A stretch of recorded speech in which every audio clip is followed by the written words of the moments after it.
kung konti lang ang ani ng money ng October, gagamitin pa lang namin na.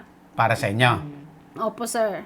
Kasi marami naman kaming tinatamnan ng mani. Ilang hektarya ang tinatamnan nyo ng mani? Kung mga 3 to 4 hectares ang tinatanim namin. Times tinataniman. 250,000 per hectare, di ba? Opo, Pag sir. maganda presyo. Kung magandang presyo. Di 1,000,000. Pero pag mababa naman ang presyo, sir, mga halimbawa na abutan ka ng 40. murang mani, 40. Bumabagsak. Lugi Lugi ka yun, rin. 40? Kasi mahal ang pabunot. Yung labor ng tao. Yes, sir.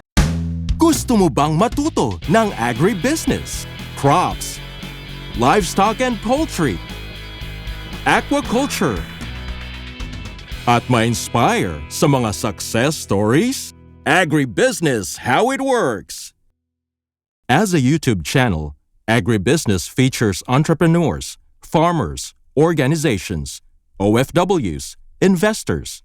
However, beyond our usual content and official endorsements, Agribusiness does not engage in other business dealings with them.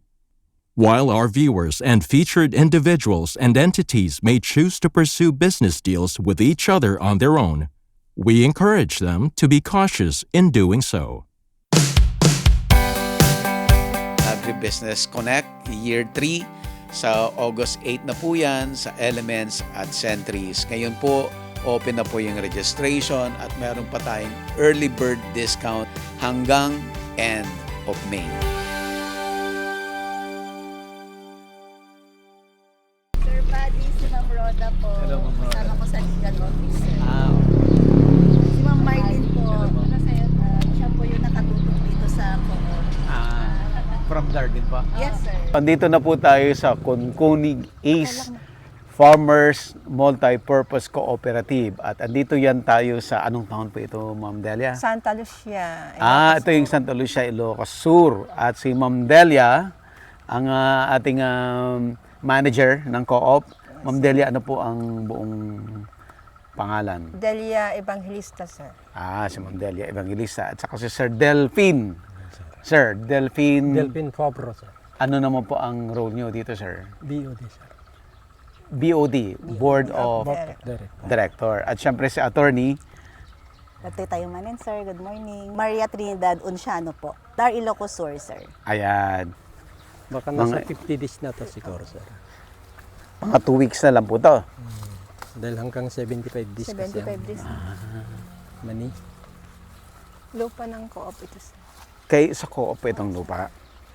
Pag ma-harvest yan, sir, gagawin namin, ibibilag namin para gagawin namin bini para sa, sa October. I-impact namin, lalagay namin sa drum. I see. Pang seeds din po ito. Pang seeds, sir. Tapos, dalawang ang paglalagyan yan, lalagay sa drum, then yung iba, gagamitin para sa bini, yung iba para sa processing.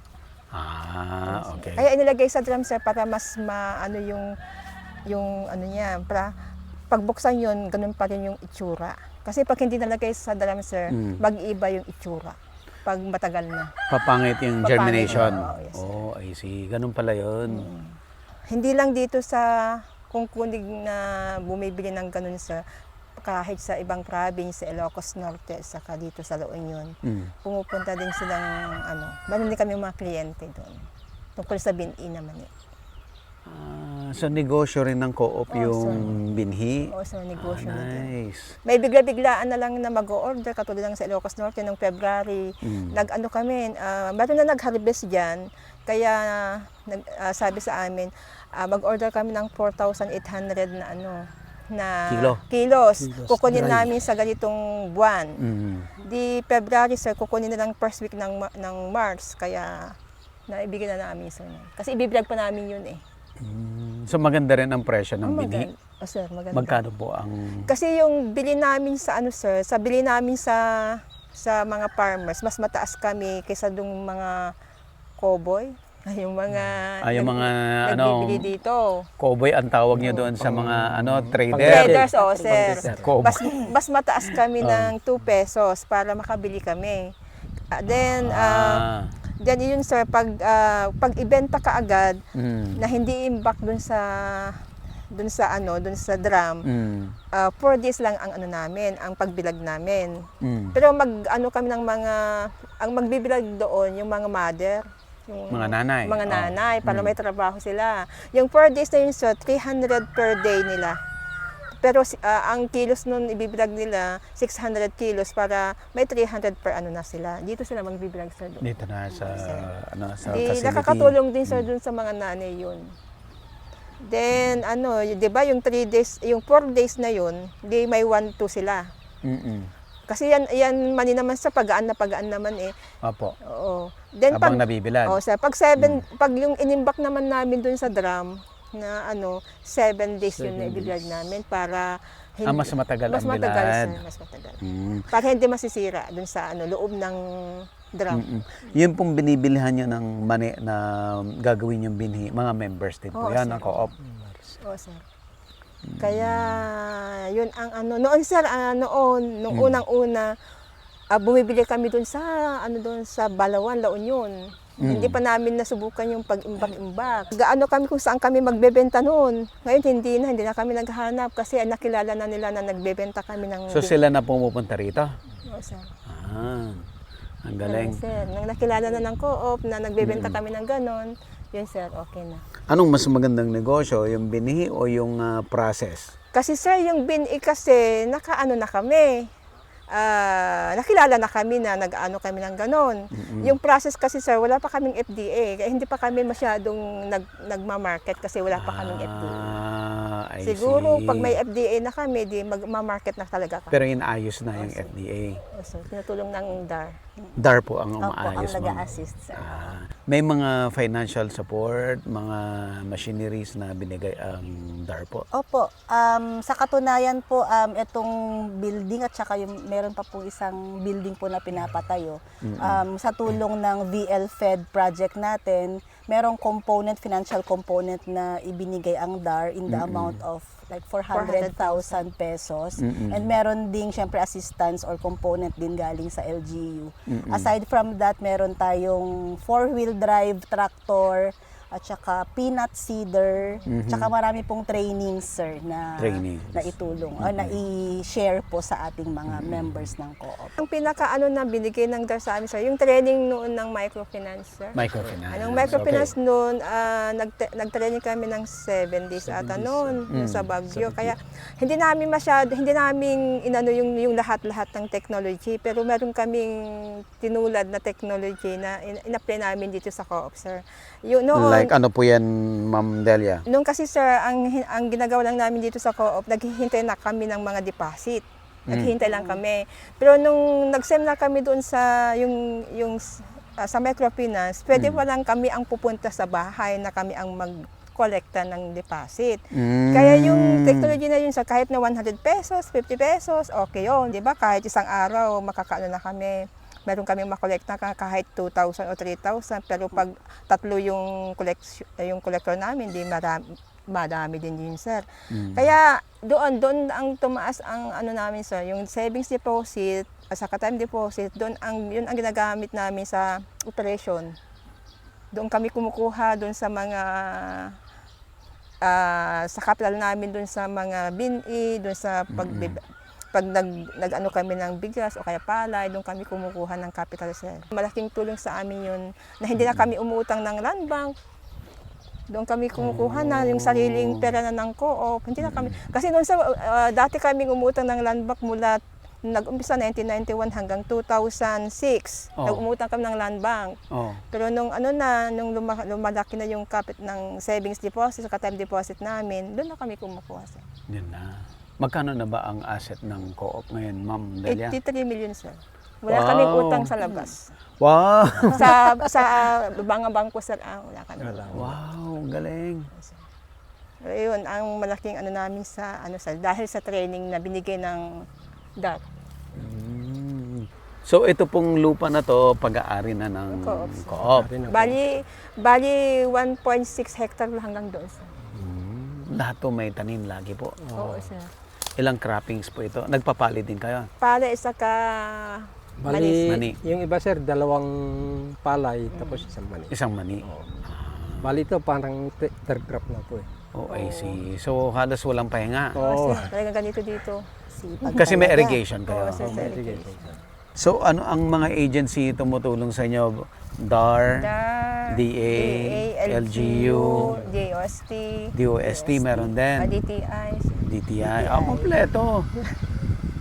At ito pong malaking building, sir. building dito sa harapan na akala ko Mansion bahay siya. ng mayaman. Ano Ay, sir, yan? sa co-op yan. Sa baba, processing center, sa taas, office, sir. Okay. Wow, Ganda puro mani. dito. Sa co-op din po ito? Hindi, Mga farmers na? Oo, sir. Mga farmers. Ayun lang, sir. Hanggang doon sa ano sir, Puro mani lahat yan. yan. Doon, sa kabilang direction. Maganda rin ba ang kita sa mani? Oo, sir. Pagmahal. Nagmumura din. Nagmumura dun sa ang peak seasons kasi sa mga May, April. Ng last week ng April at saka May, medyo mumura. Kasi madami kasi lahat. sabay-sabay. Kahit ibang probinsya. Sa Isabela, ganyan. Kasi sabay-sabay. Pangasinan. So, mas maganda talaga may process. Oo, sir. Yung buto na, kung ibibenta mo na yung buto sa cowboy Oo, sir. versus doon sa kayo ay magbebenta ng binhi, malayo ang diferensya? Oo. Sir, yung mga cowboy kasi sir, hindi sila nag-imbak. Kami lang. Diretso na sila. Yan. Oo. Magkano ang presyo nun pag sa cowboy binenta? Per kilo, halimbawa. Magkano Kung po yan? minsan, depende yung mga prevailing price dito, sir. Nag-ano sila kasi, pababaan na sila pag yung madami ng harvest eh. Kaya sumisingit na kami pag ganun, sir. Para hindi masyadong mababa yung presyo nila. Kasi hindi na kayo makaano. So yung mababang mababa, magkano po yan? Mga 45 ako. 40 po. Mababa na yan, 45?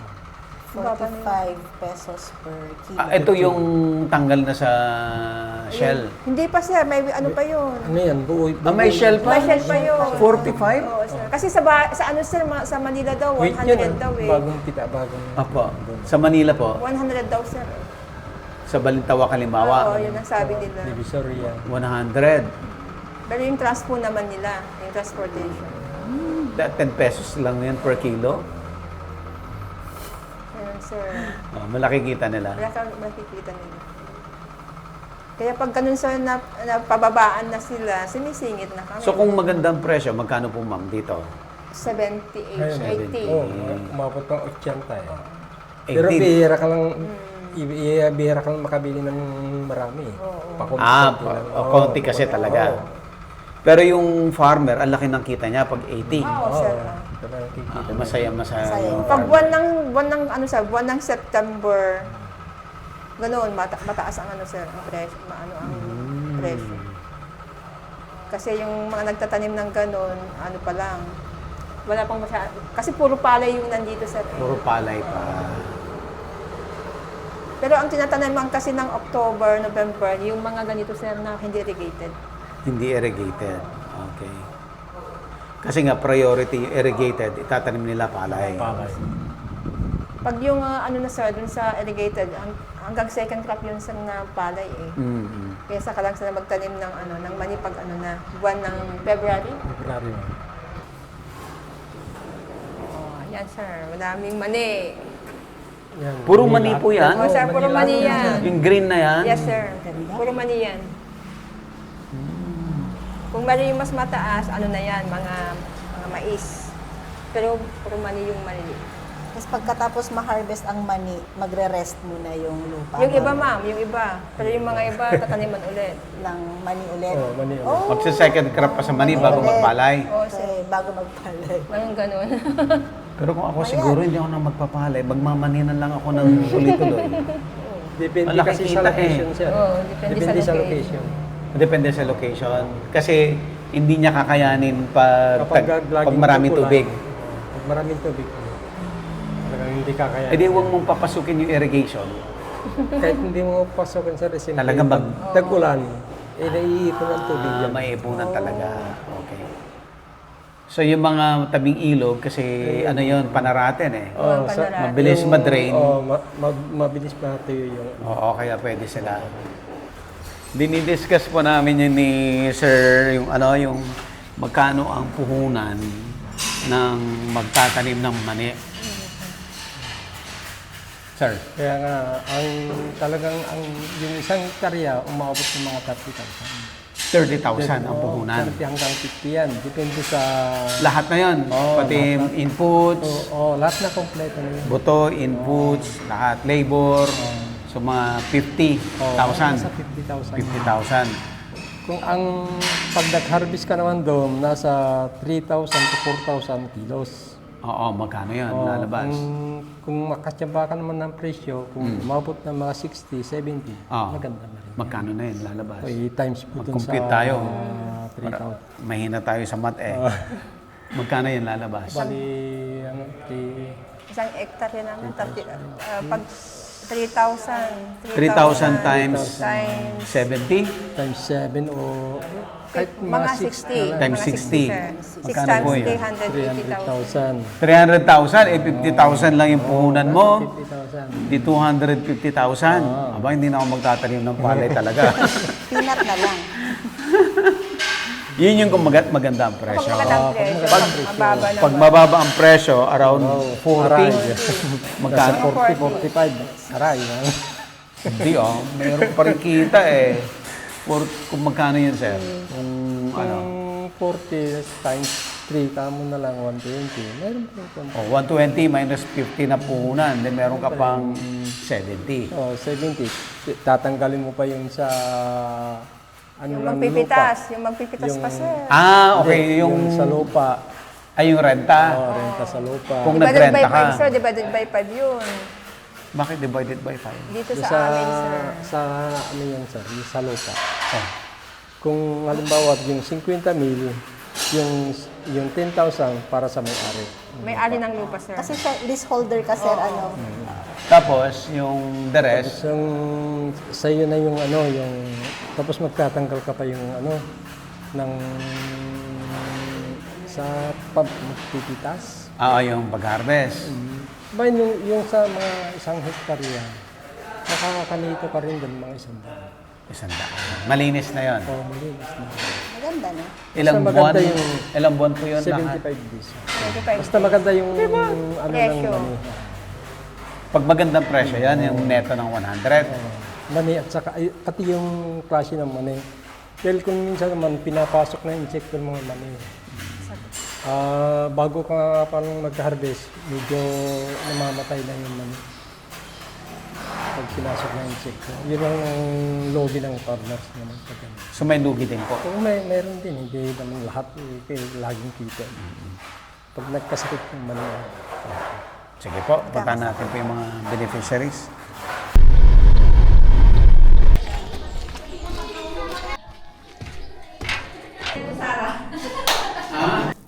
Di ba malinis siya, sir?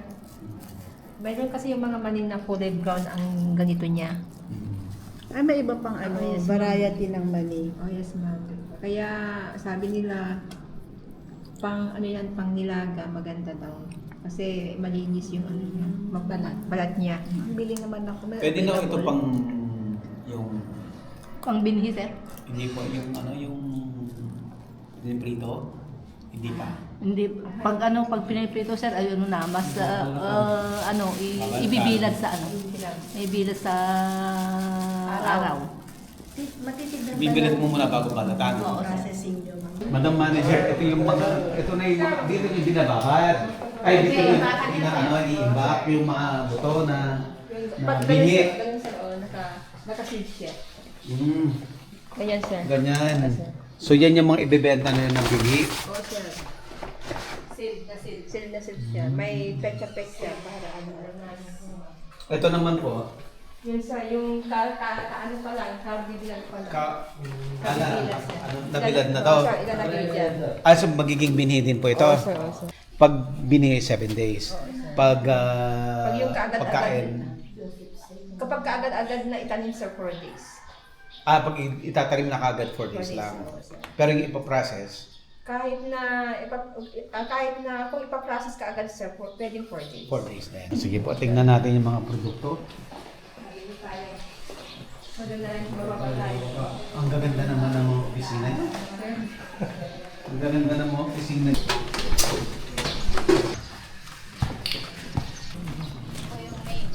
Ito ang main.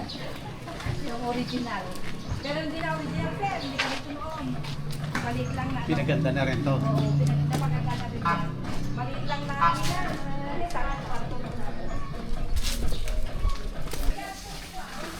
Business center. So ito yung may mga ano rin, may mga RTW.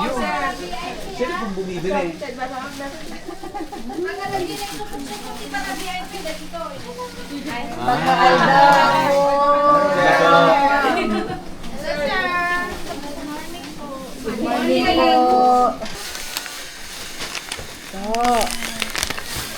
Papadala ko sa mga anak ko sa Canada. Nandito pa rin tayo sa Kunkunig East Farmers Multipurpose Cooperative at andito tayo sa kanilang tindahan. Madam Delia. Okay, so ito na po yung mga produkto nila dito sa co-op. Ma'am, isa-isay natin. Ito, ma'am. Ito ang choconut. Choconut. Parang, ano, yung chocnut, ganon? Oo, sir. Oh. Okay. Ito, Peanut. parang Sugar kino-coated. coated, sir. Sugar coated. Sugar coated. Oo, sir. Ito yung ano, yung adobo, ganyan. Oo, sir. Yung Fried adobo. fried. Ayan. Ito naman, Peanut crackers, sir. crackers. Parang cornic, ganon. Parang ganun, sir. Parang ganon. Ito pa, sir, oh. Ito po, Milk nut. Special, sir. milk nut. So may binalot ng milk. Ang halo, sir, milk. Milk.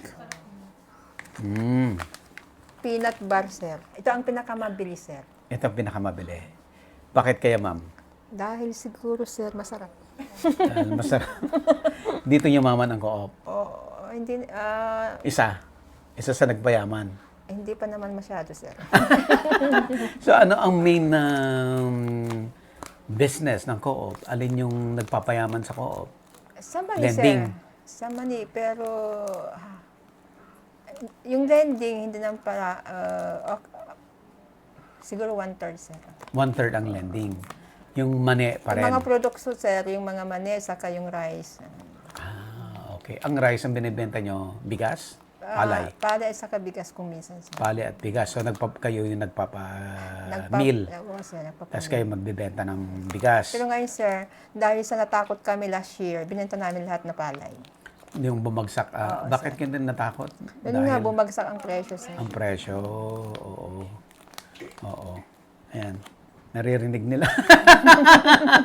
Hindi na daw mauulit. Sana. Oo, sir.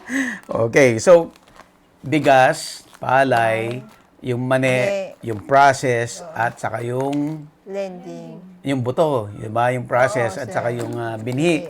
Tapos, lending. Ano pa, ma'am? Machineries, sir. Paupa ng machineries. So, yung mga binibigay ng gobyerno ay pinapahiram. Kagaya ng tractor, harvester. Oo, so pinapaupa yun. Oo, sir. Bukod doon, Sa yung mga ito pa, may mga panipaninda pa, yung mga, grabe, may mga damit-damit. Oo, sir. Saka Grocery, yung damit. Saka yung mga appliances, sir. Pati appliances. Kung gusto ng appliances, sa inyo na lang bibili. Saka bike, sir. Pati bike, tricycle, Kung gusto nilang uutang, sir, mag-ano kami. kotse. Soon. Kasi yung mayaman yung mga farmer eh. Oo, sir. Oo. At sa napansin ko dito sa barangay ninyo, ang lalaki ng bahay, ang gaganda. Bakit? Dahil sa abroad, sir. Mga abroad. At saka doon sa, siguro, doon sa kita nila sa mani. Sa mani. So talagang kumikita sa mani. Ano? Madam, kumikita ka sa mani. Maganda yung presyo, sir. Kung maganda yung presyo. Pag hindi maganda, Sila ang nauna, sir, nagmani dito. ma'am, dito ka. Sila ang nauna nagmahal. Ma'am, dito kayo. Ay, di, tapusin lang muna namin itong produkto, ha, ma'am? Saglit lang po. So, ito yung pinakamabili. Okay, ang next. Ito. So, sikat sa bag ito, pero meron din pala kayo nito. Mas masarap dito. Siyempre sa galing doon sa sa bukid talaga yung Oo, sila, ini-import lang nila yung peanut nila. locally na made galing local. sa market. Sa farm. From Santa Lucia. Ay, tama ba? Sir, Santa Lucia. From Santa Lucia. At ito yung main peanut butter. Masarap yan, sir. Masarap. Walang mantika, di mo sa walang mantika. Oo nga. Walang mantika. Kasi pag pumunta ka sa palengke, peanut butter nila, yung used oil. Used oil yung nila, gagamitin nila. Okay. So, interviewin po natin sila, madam. Bigyan natin ng microphone. Madam Manager Delia, ipakilala natin yung mga kasama nating mga members dito sa co-op. Siya si Lorna. Ma'am Lorna. Ako po si Lorna Sueño po, treasurer ng co-op, Okay. Punpunig East. Ako naman po si Gemma Valdez, isang board member ng co-op at saka farmer ng peanut po. Farmer ng peanut. Yan. Narinig ko, isa sa inyo yung unang-una daw nagtanim ng peanut dito sa Santa Lucia. Opo. Kayo po yan, ma'am? Opo. Paano bang kwento? Ba't nyo na-discover ang peanut? Kasi mga kamag-anak namin sa banda dito sa barangay ng Luba, sila po ang unang nagtatanim ng mani. Pero dito sa Kunkunig dati, tabako. Doon kumikita ng mga farmers ng sa tabako. Pero nung na-discover namin na mahirap ang magtanim ng tabako kasi maraming trabaho. Ang dami nga. Oo. Na-discover ng asawa ko na sinubukan niyang mag-peanut para makawiiwas ng maraming trabaho.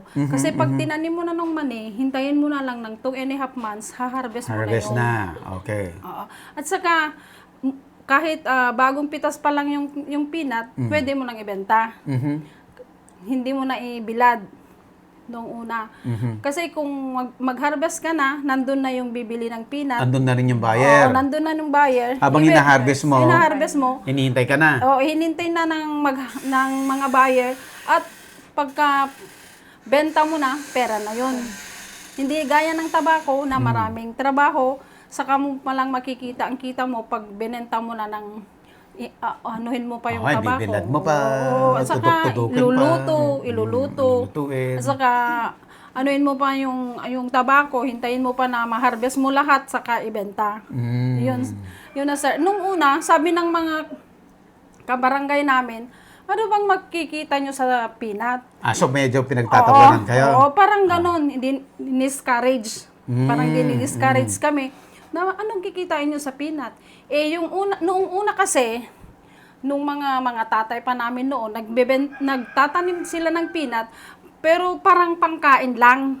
Hindi talaga pang negosyo. Benta. Oo. Pero nung sabi ng mga pinsan ko doon sa banda doon sa Mayluba, kikita kayo insan, basta paganda ang pagtanim. Sila mismo ang nagpunta para tulungan kami na kung paano magtanim, paano mag-harvest, at kung saan kami magbebenta, kung sino ang bibili ng mga tanim naming mani. At doon na, marami nang nakakita dito sa aming barangay na ginaya na ang mani. Ngayon, wala nang nagtatabako. Puro manina. Puro manina. Itong buong barangay. Nung una nga sir, ang tinatanim namin na mani ay puti. Mas matagal pa yun sir na ma-harvest. 90 days na bago pwedeng anihin. Pero yung na-discovered yung red, ngayon. Yung variety na to. Yung tong red, 2.5 months lang. Mas mabilis. Oo, harvest mo na. Tapos ngayon, sir, yung 1 hectare, makaharvest ka ng 3,000 kilos. Pinakamababa na yun, sir. Malaki ang harvest. Oo. Kung halimbawa, 3,000 kilos, kung maganda ang presyo ng mani, maganda rin ang magkita. Kaya ngayon, hindi na namin inaano yung mani. Ayun na lang ang nagiging produkto namin. napadas nasubukan pa namin yung corn. Ay, marami rin trabaho ng corn. Kasi pitasin mo, ibibilad mo. Tapos pagka na kiskis na yung ibilad mo ulit. Mabigat ang trabaho. Kaya hindi namin ipinagpapalit na ngayon ang peanut. Kaya dito kami, at saka dito kumikita na rin ang co-op namin ng peanut. Ma'am, yumaman ka na sa peanut.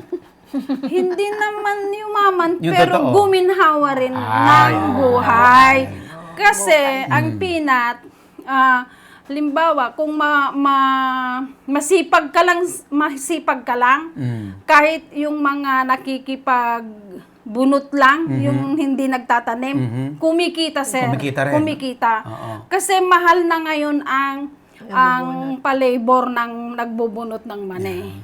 Marami kami pang natutulungan na taga dito sa amin na hindi Kakaroon ng nagtatanim trabaho. ng mani. Ma'am, ang pagtatanim mo ng mani all year round o nagtatanim ka pa ng palay? Nagtatanim din ng palay, pero sa bukid kasi, sir, hindi pwedeng magtanim ng mani pagka rainy season. Pero may mga dito sa may bandang malabundukin, nagtatanim kami ng peanut by the month of October. Harvest namin yon ng 2.5 months, December, harvest na namin yon. Yung ma-harvest namin ng December, yun na ang binhi na itatanim namin sa bukid. Okay. Ngayong Na magtatanim ka naman ng January, sir. I-harvest na to ng March. Oo. Yan na, big time na yon. Madaming pera na yon. Pero sir, kung mag-harvest ka ng October, yun ang pinakamahal. Mahal, Malaki ang sir. kita Kasi talaga. pangbinhi na yun. Nagbebenta ka rin ng binhi. O sir, kung minsan, pero kung konti lang ang ani ng mani ng October, gagamitin pa lang namin na Para sa inyo. opo, sir. Kasi marami naman kaming tinatamnan ng mani. Ilang hektarya ang tinatamnan nyo ng mani? Kung mga 3 to 4 hectares ang tinatanim namin. Times tinatanim. 250,000 per hectare, di ba? Opo, Pag sir. maganda presyo. Kung magandang presyo. Di 1,000,000. Pero pag mababa naman ang presyo, sir, mga halimbawa na abutan ka ng murang mani, 40. Lugi Lugi ka yun, rin. 40? Kasi mahal ang pabunot. Yung labor ng tao. Wala bang makina na na-invento pang... Yun pa sana ang gusto namin. Ma'am, dapat yun ang sir. ng co-op. Sabi ng DOST, meron na daw, sir. Meron na. Sir, ganun ang talaga yung mister ko yun na ang gusto, ayaw na nang magtanim ng ibang Ibang produkto. Siyempre, ayan, si Madam Gemma Valdez, ang queen ng mani Hindi naman po, sir. dito sa Kungkunig. Ma'am, kayo naman po. Ano naman ang kwento ninyo? Ganon din, sir. Yumaman ka rin, ma'am? Sa naman sa yumaman. 1 million din per Mas cropping? marami pa silang tinataniman. O ilang hektarya po sa inyo, ma'am? Wala, sir, lang. Ayaw na sabi. Ayaw sabihin. Mga 10 hektarya? Wala, sir. Mga 8? Ganon din. 5 hectares. Okay. So, 1,250,000. Pag mataas ang presyo. Di ba, ma'am? Pero minus mo naman yung gastos, sir. Ayaw nga, gross pala yun. Ayan, gross. Sige. Mahal ang binhi, mahal ang krudo, patraktor, lahat. Manpower, kasi yung magtatanim, sir. But then again, nakakaganda ng buhay. Opo, sir. Ma'am, kayo naman po, anong experience ninyo? Agribusiness, how it works. Instruct, inspire, succeed.